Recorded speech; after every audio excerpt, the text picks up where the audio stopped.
नमस्कार, आपके साथ मैं विजेंद्र सोलंकी और आप देख रहे हैं हमारी खास पेशकश भिंडरवाला रिटर्न्स।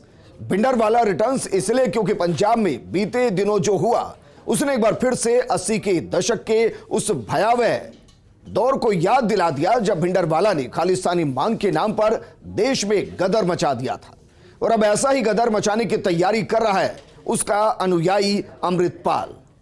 तो आज खास पेशकश में आपको दिखाएंगे पंजाब के हाल, अमृतपाल का प्लान और क्या तैयारी कर रहा है भगवंत मान।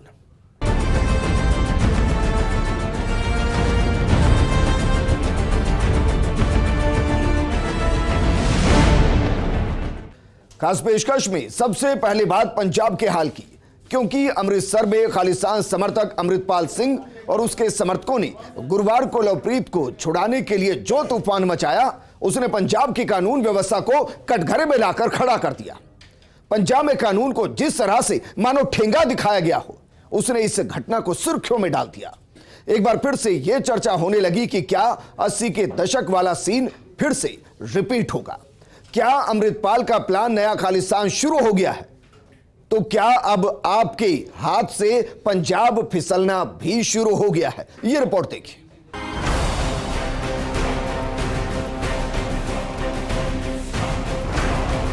पंजाब के अजनाला में पुलिस थाने के अंदर घुसकर जब पुलिस वालों पर हमला हुआ और पुलिस खामोश रही तो पूरे देश के अंदर इस घटना की चर्चा हो गई। देश के मन में सवाल है कि किसी भी सूबे से जुड़ी कानून व्यवस्था से जुड़ा ये शर्मनाक मामला है। पुलिस थाने पर हमला क्यों हुआ? पुलिस पर हमला करने वाले कौन है?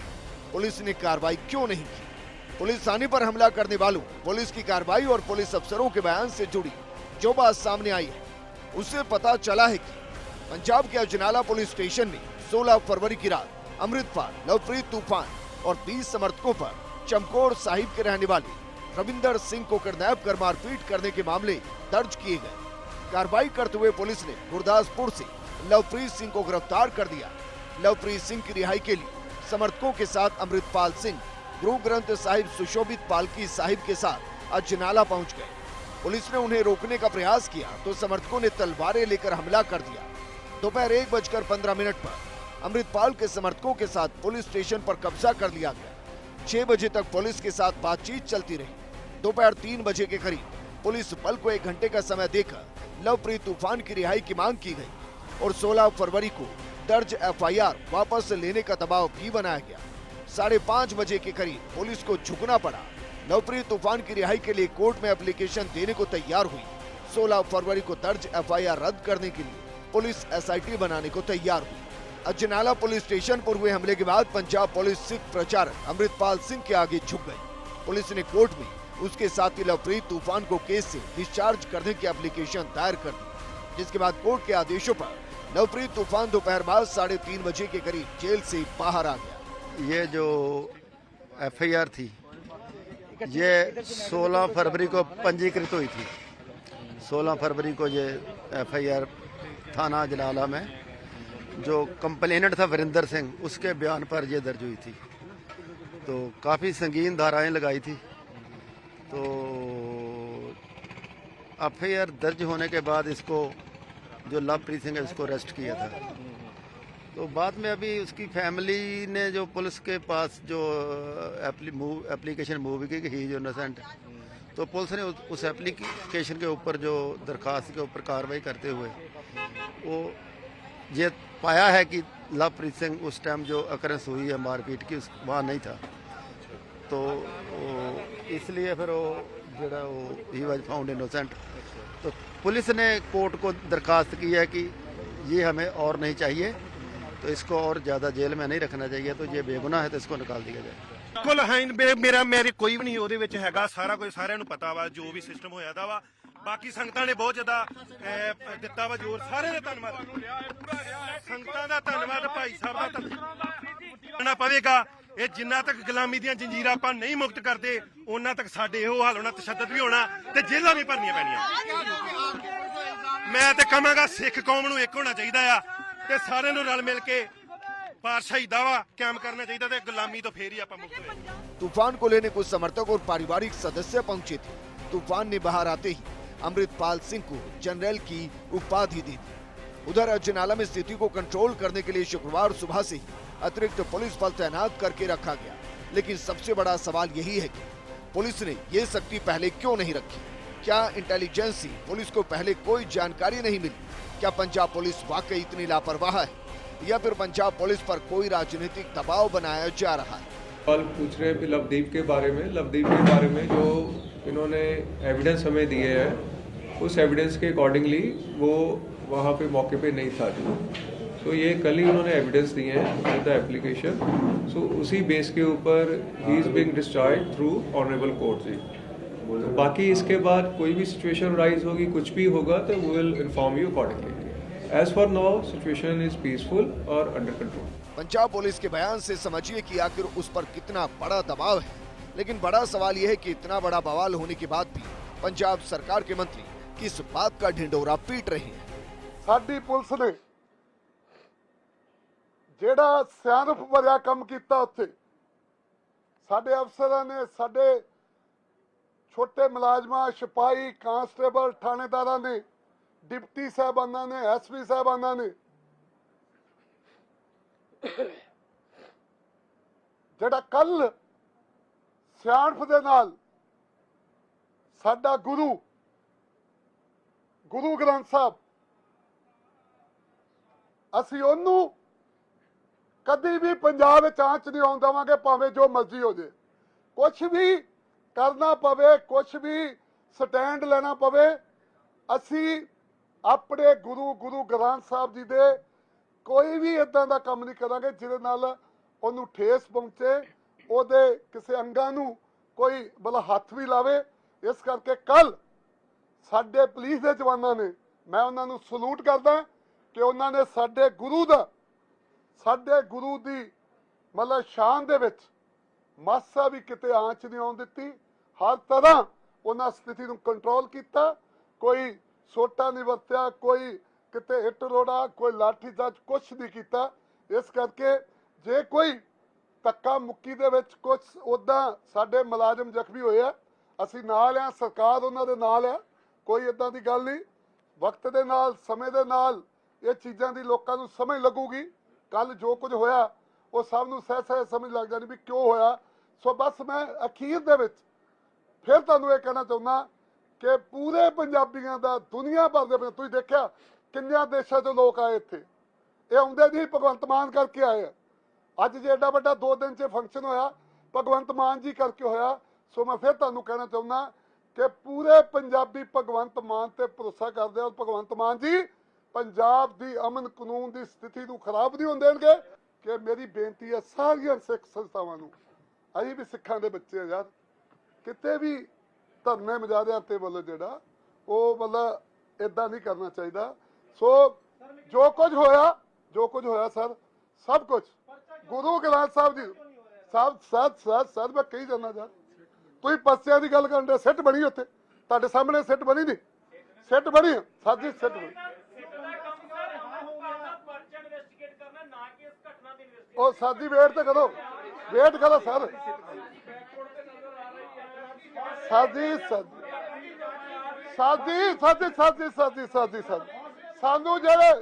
ਸਾਨੂੰ ਤੁਸੀਂ ਜਿਹੜੀ ਮਰਜ਼ੀ ਫੁੱਟ ਤੇ ਸਮਝੋ, ਪਰ ਗੁਰੂ ਗ੍ਰੰਥ ਸਾਹਿਬ ਸਭ ਤੋਂ ਉੱਚਾ।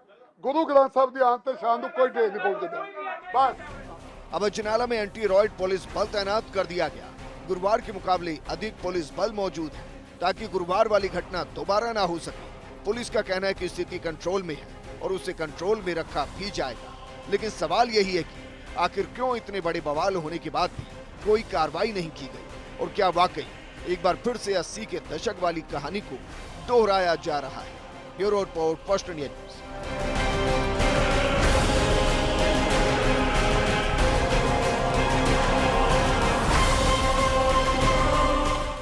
स्पेशल प्रोग्राम में यहां रुक रहे हैं एक छोटे से ब्रेक के लिए, जल्द हाजिर होंगे।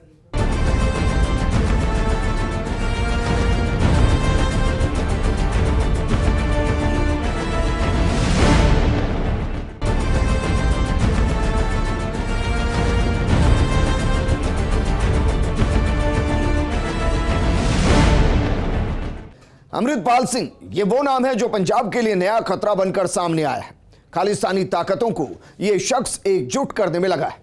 सोशल मीडिया से लेकर कई कैंपेन में अमृतपाल ने खुलकर सरकार को चुनौती दी और आजादी के नाम पर लोगों को इकट्ठा करने के साथ उसे खालिस्तान की मांग करते हुए देखा गया।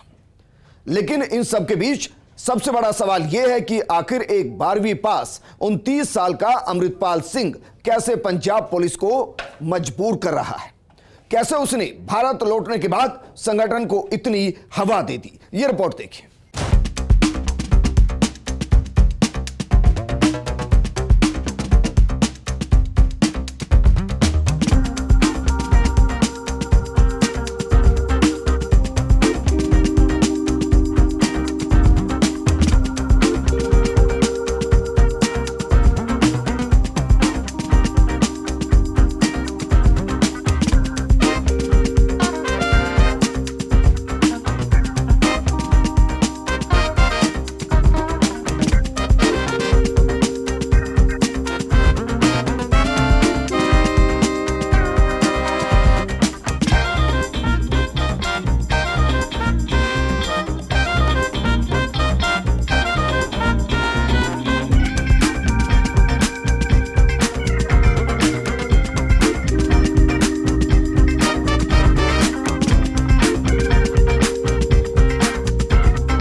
कोई भी नौजवान ਜਿਹੜੇ ਇੱਥੇ ਆਏ ਨੇ ਕੱਲ ਮੋਰਚੇ ਦੇ ਵਿੱਚ ਉਹਨਾਂ ਨੂੰ ਜੇ ਕੋਈ ਗ੍ਰਿਫਤਾਰ ਕਰਦਾ ਹੈ ਤੇ ਫਿਰ ਅਜਨਾਲੇ ਸ਼ਹਿਰ ਦੀਆਂ ਸੰਗਤਾਂ ਅਸੀਂ ਇੱਥੇ ਅੱਜ ਰੁਕੇ ਹਾਂ।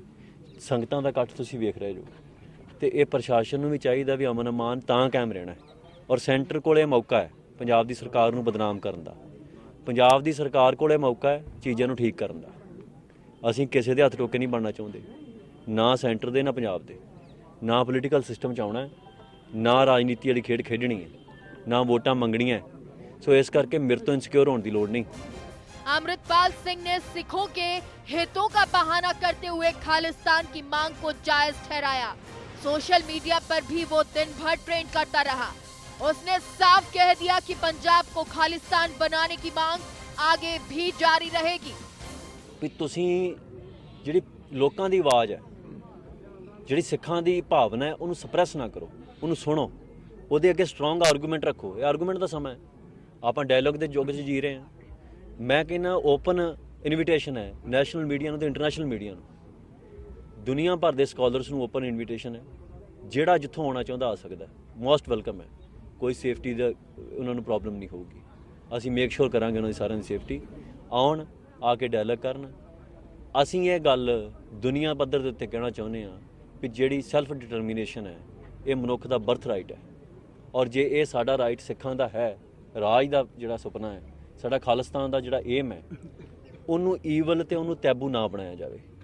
ਉਹਨੂੰ ਬੜੀ ਇੰਟੈਲੈਕਚੁਅਲ ਤਰੀਕੇ ਨਾਲ ਵੇਖਿਆ ਜਾਵੇ ਵੀ ਇਹਦੇ ਜੀਓਪੋਲੀਟੀਕਲ ਬੈਨੀਫਿਟਸ ਕੀ ਹੈ ਤੇ ਸਿੱਖਾਂ ਲਈ ਇਹਦੇ ਬੈਨੀਫਿਟਸ ਕੀ ਹੈ।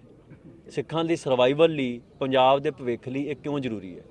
ਜੇ ਤੇ ਇੰਡੀਆ ਪਾਕਿਸਤਾਨ ਜਾਂ ਇੱਥੋਂ ਜੀਓਪੋਲੀਟੀਕਲ ਸਿਚੁਏਸ਼ਨ ਦੇ ਵਿੱਚ ਸਾਨੂੰ ਮਿਡਲ ਗਰਾਊਂਡ ਬਣਾ ਕੇ ਸਾਨੂੰ ਕਲੋਨੀ ਦੀ ਤਰ੍ਹਾਂ ਯੂਜ਼ ਕਰਨਾ ਹੈ ਔਰ ਸਾਡੇ ਰਿਸੋਰਸਸ ਲੁੱਟ ਕੇ, ਸਾਡਾ ਕਲਚਰ ਸਪਰੈਸ ਕਰਕੇ, ਸਾਡਾ ਧਰਮ ਜਿਹੜਾ ਅਕੀਦਾ ਉਹਨੂੰ ਢਾਹ ਲਾ ਕੇ ਜੇ ਸਾਰਾ ਕੁਝ ਕਰਨਾ ਹੈ ਤੇ ਫਿਰ ਇਹ ਸਾਰਾ ਕੁਝ ਵਾਪਰੂਗਾ। ਔਰ ਮੈਂ ਇਹਦੇ ਪਿੱਛੇ ਨਹੀਂ ਹੈਗਾ। ਇਹਦੇ ਪਿੱਛੇ ਕੋਈ ਬੰਦਾ ਨਹੀਂ ਹੁੰਦਾ। ਬੰਦਾ ਸਿਰਫ ਚਿਹਰਾ ਬਣਦਾ ਹੈ ਕਿਸੇ ਆਈਡੀਓਲੋਜੀ ਦਾ। ਔਰ ਇਹ ਆਈਡੀਓਲੋਜੀ ਕਦੇ ਵੀ ਖਤਮ ਨਹੀਂ ਹੁੰਦੀ। ਤੁਸੀਂ ਸਾਰੀ ਕੌਮ ਨੂੰ ਮਾਰਦੇ ਹੋ, ਸਾਡੀ ਨੂੰ। ਖਾਲਸੇ ਦਾ ਰਾਜ ਦਾ ਸੁਪਨਾ ਕਦੇ ਖਤਮ ਨਹੀਂ। ਅਸੀਂ 2 ਵਾਰ ਅਰਦਾਸ 'ਚ ਪੜ੍ਹਦੇ ਹਾਂ, ਰਾਜ ਕਰੇਗਾ ਖਾਲਸਾ ਆਕੀ ਰਹੇ ਨਾ ਕੋਈ। ਤੇ ਰਾਜ ਜਿਹੜਾ ਹੈ ਉਹ ਸਿੱਖਾਂ ਨੇ ਕਰਨਾ ਹੈ, ਅੱਜ ਕਰ ਲੈਣ ਕੱਲ ਕਰ ਲੈਣ। ਉਹ ਮਹਾਰਾਜ ਨੇ ਬਖਸ਼ਣਾ, ਦਿੱਲੀ ਕੋ ਤਾਂ ਮੰਗਦੇ ਨਹੀਂ ਅਸੀਂ ਤਾਂ ਨੌਜਵਾਨਾਂ ਨੂੰ ਕਹਿੰਦੇ ਅੰਮ੍ਰਿਤ ਛਕੋ। ਜਿੱਦਣ ਤੁਸੀਂ ਅੰਮ੍ਰਿਤ ਛਕ ਲਿਆ ਨੌਜਵਾਨੋ, ਉਦੋਂ ਰਾਜ ਸਾਡਾ ਹੀ ਹੈ। ਖਾਲਸਾ ਤਿਆਰ ਹੋ ਗਿਆ, ਸਾਨੂੰ ਰਾਜ ਤੋਂ ਕੌਣ ਰੋਕੂ। ਸੋ ਇਸ ਕਰਕੇ ਇਹ ਪੁਲਿਸ ਵਾਲੇ ਵੀ ਸਾਡੇ ਆਪਣੇ ਨੇ, ਇਹਨਾਂ ਨੂੰ ਵੀ ਚਾਹੀਦਾ ਸੱਚ ਦੇ ਨਾਲ ਖੜਨ, ਝੂਠ ਦਾ ਸਾਥ ਨਾ ਦੇਣ। ਇਹ ਸਰਕਾਰਾਂ ਬਦਲ ਜਾਂਦੀਆਂ, ਇਹਨਾਂ ਇੱਥੇ ਬਹਿਣਾ। ਇਹ ਬੜੀ ਗੱਲ, ਇੱਥੋਂ ਥਾਣੇ ਤੋਂ ਬਦਲ ਕੇ ਕਿਸੇ ਹੋਰ ਥਾਣੇ ਚੱਲ ਜਾਣਗੇ। ਇਹਨਾਂ ਦਾ ਲੋਕਾਂ ਦੇ ਨਾਲ ਜਿਹੜਾ ਕੋਆਰਡੀਨੇਸ਼ਨ ਹੈ, ਲੋਕਾਂ ਨਾਲ ਗੱਲਬਾਤ ਕਰਨ ਦਾ ਤਰੀਕਾ, ਅਸੀਂ ਉਹ ਯੁੱਗ 'ਚ ਨਹੀਂ ਜੀ ਰਹੇ। ਇੱਕ ਹਿੰਦੁਸਤਾਨ ਦੀ ਮੌਜੂਦਾ ਪ੍ਰੋਬਲਮ ਇਹ ਹੈ ਵੀ ਇੱਥੇ ਲਾਅ ਚੇਂਜ ਹੀ ਨਹੀਂ ਹੋਇਆ। ਕਲੋਨੀਅਲ ਲਾਅ ਹੈ, ਕਲੋਨੀਅਲ ਪੁਲਿਸ ਟ੍ਰੇਨਿੰਗ ਹੈ, ਉਹੀ ਟ੍ਰੇਨਿੰਗ ਉਹੀ ਲਾਅ ਚੱਲੀ ਆ ਰਿਹਾ। ਹੁਣ ਜਿਹੜਾ ਅੰਗਰੇਜ਼ ਇੱਥੋਂ ਦੇ ਲੋਕਾਂ ਨੂੰ ਟਰੀਟ ਕਰਦਾ ਸੀ ਔਰ ਪੁਲਿਸ ਨੂੰ ਕਿਵੇਂ ਦੀ ਟ੍ਰੇਨਿੰਗ ਦਿੰਦਾ ਸੀ, ਉਹ ਜੇ ਟ੍ਰੇਨਿੰਗ ਬਦਲੀ ਨਹੀਂ ਤੇ ਅਸੀਂ ਕਿਵੇਂ ਕਵਾਂਗੇ ਵੀ ਅਸੀਂ ਮਾਡਰਨ युग ਚ आ गए। इधर सवाल ये है कि आखिर अमृतपाल सिंह कौन है, कैसे उसका नाम मीडिया में छा गया, अमृतपाल सिंह के साथ किसका समर्थन था, पुलिस लवप्रीत को छोड़ने के लिए तैयार हो गई। दरअसल अमृतपाल सिंह अपने पहनावे और कट्टर भाषण के लिए हमेशा सुर्खियों में रहता है। अक्सर सफेद कुर्ते और नीली पगड़ी में दिखने वाला अमृतपाल सिंह हथियारबंद समर्थकों से घिरा रहता है। बीते कुछ समय से वो पंजाब में खासा एक्टिव है और लोगों को खालिस्तान की मांग के साथ उकसाने की कोशिश करता है। अमृतपाल सिंह ने अपना लुक भी जरनैल सिंह भिंडरावाले जैसा रखा है। वहीं भिंडरावाले जिसने 80 के दशक में सिखों के लिए अलग देश खालिस्तान की मांग कर पूरे देश में कोहराम मचा दिया था, अब अमृतपाल सिंह भी पंजाब में कोहराम मचा रहा है। 1993 में अमृतसर के जल्लूपुरा खेड़ा गांव में जन्मा अमृतपाल सिंह वारिस पंजाब जिस संगठन का प्रमुख है। 4 मार्च 2022 को वारिस पंजाब जिस संगठन की ओर से अमृतपाल को नेता घोषित करने का ऐलान हुआ था। खालिस्तान, भिंडरावाले और इससे जुड़े तमाम ज्ञान उसने इंटरनेट की बदौलत हासिल किए। अमृतपाल सिंह 12वीं तक पढ़ाई के बाद दुबई चला गया था और दुबई में रहकर ट्रांसपोर्ट का बिजनेस कर रहा था। पिछले साल सितंबर महीने में वो दुबई में कामकाज समेटकर वापस पंजाब आ गया। जब वो वापस लौटा तो खालिस्तान समर्थक जरनैल सिंह भिंडरावाला के मोगा स्थित गांव रोडे में 29 सितंबर 2022 को एक कार्यक्रम हुआ। इसके बाद उसने खालिस्तान के समर्थन में भड़काऊ बयान देने भी शुरू कर दिए। अमृतपाल सिंह खुद को खालिस्तानी आतंकी जरनैल सिंह भिंडरावाला का अनुयायी होने का दावा करता है। हालांकि दीप सिद्धू का परिवार मानता है कि अमृतपाल सिंह खालिस्तान के नाम पर सिख युवाओं को गुमराह कर रहा है। पंजाबी अभिनेता और कार्यकर्ता दीप सिद्धू ने सितंबर 2021 में वारिस पंजाब के संगठन की स्थापना की। इसका मकसद बताया गया युवाओं को सिख पंथ के रास्ते पर लाना और पंजाब को जगाना। दीप सिद्धू 26 जनवरी 2021 को लाल किले पर खालसा पंथ का झंडा फहराने को लेकर सुर्खियों में आए थे। 15 फरवरी 2022 को एक सड़क हादसे में उनकी मौत हो गई। दीप सिद्धू की मौत के बाद संगठन के प्रमुख का पद खाली था। सितंबर 2022 में अमृतपाल सिंह वारिस पंजाब डे के प्रमुख बने। ये कमान उसे खालिस्तानी विद्रोही जरनैल सिंह भिंडरावाला के गांव रोडे में सौंपी गई थी। अमृतपाल सिंह को लेकर उसके संगठन में ही विवाद है। संगठन के कुछ लोगों का आरोप है उसने अध्यक्ष की सीट को हड़पा, क्योंकि संगठन के लोगों का कहना है कि अमृतपाल कुछ 6 साल के बाद सितंबर 2022 में भारत आया। वो ना ही किसान आंदोलन के समय, ना ही वारिस पंजाब डे की घोषणा और ना ही फरवरी 2022 में दीप सिद्धू की मौत के समय मौजूद रहा। संगठन के उनके नेतृत्व पर दीप सिद्धू के कुछ सहयोगी और परिवार के कुछ सदस्य संतुष्ट नहीं है। ये भी सामने आया कि सिद्धू ने अमृतपाल को सोशल मीडिया पर ब्लॉक तक कर दिया था। हालांकि अमृतपाल के समर्थकों का दावा है कि दीप सिद्धू अमृतपाल सिंह के करीबी थे और एक वैध प्रक्रिया के माध्यम से वारिस पंजाब डे से जुड़े थे। अब अमृतपाल कौन है के सवाल के साथ इस पर चर्चा शुरू हो गई है। अजनाला की घटना के पीछे कौन है, इसे लेकर पंजाब में अलग अलग बातें चल रही हैं। इसमें किसी का कहना है किसी शातिर खालिस्तानी ने ही अमृतपाल सिंह को ट्रेनिंग दी, तो किसी का कहना है कि अमृतपाल सिंह के पीछे ISI या किसी दूसरे सीमा पार संगठन का हाथ है। ये एक चर्चा है कि अमृतपाल सिंह को आने वाले चुनावों में इस्तेमाल करने के लिए लाया गया है। दुबई से वापस लौटा अमृतपाल सिंह खुलकर खालिस्तान राष्ट्र की मांग करने लगा। अमृतपाल सिंह अक्सर भिंडरावाले की तरह ही हथियारबंद लोगों के साथ घूमता है। उसके कुछ समर्थक उसे भिंडरावाला 2.0 कहते हैं। यही वजह है कि पंजाब में उसके बढ़ते बवाल को देखकर एक बार फिर चिंताएं शुरू हो गई हैं। Bureau report, first India news.